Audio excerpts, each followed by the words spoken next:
Bismillahirrahmanirrahim. Assalamualaikum warahmatullahi wabarakatuh. Dikutip dari islam.nu.or.id. Nasihat Luqman Hakim pada anaknya. Takdirmu adalah yang terbaik. Luqman adalah seorang bijak yang namanya diabadikan dalam sebuah surat Al-Quran.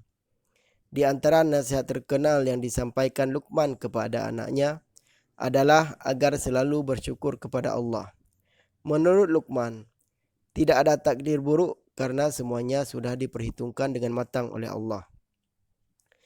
Dikisahkan dari Sa'id bin Musayyab, Luqman menasihati anaknya agar meyakini bahwa apa yang telah diberikan oleh Allah, baik yang disukai maupun tidak, sesungguhnya itu adalah yang terbaik.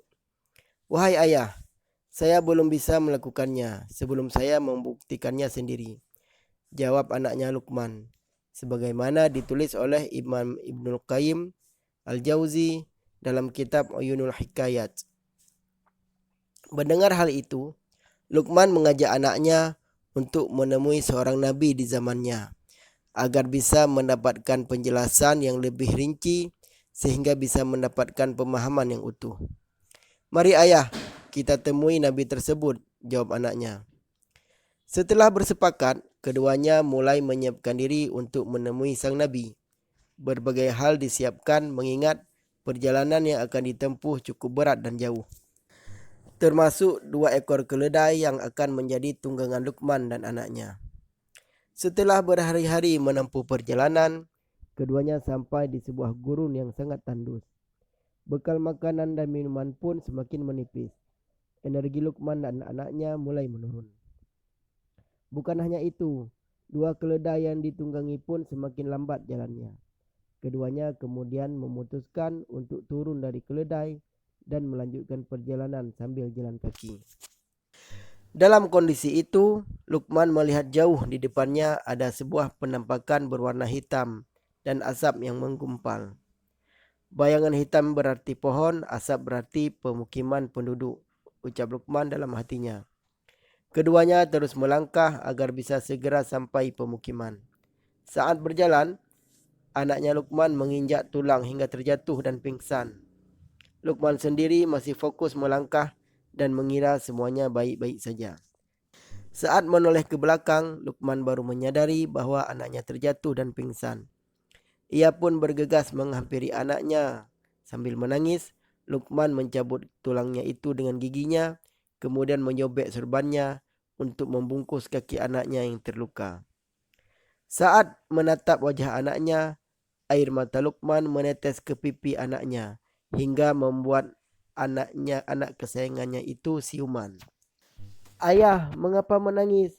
Bukannya apa yang menimpa saya ini adalah yang terbaik, ucap anaknya sambil mengeluh kepada Luqman. Mengingat semua bekal sudah habis dan keduanya masih di tengah gurun pasir. Anakku, aku menangis karena perasaan sedih seorang ayah kepada anaknya. Mengenai pertanyaanmu, bagaimana bisa kejadian ini lebih baik bagimu? Mungkin di depan nanti kita akan mendapatkan jawabannya. Bisa jadi musibah ini lebih ringan daripada musibah yang ada di depan sana.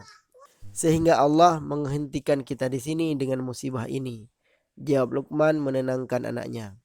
Usai menenangkan anaknya, Luqman menoleh ke depan. Ternyata bayangan hitam dan asap yang sebelumnya terlihat sudah tidak tampak lagi. Sudahlah, mungkin Allah sudah menyiapkan rencana lain, kata Luqman dalam hatinya. Tidak lama kemudian, dari jauh muncul sosok berpakaian putih yang menunggangi kuda. Luqman terus memperhatikan sosok yang terus mendekatinya itu. Anehnya, saat sudah dekat, sosok itu seperti menghilang, namun suaranya tetap terdengar.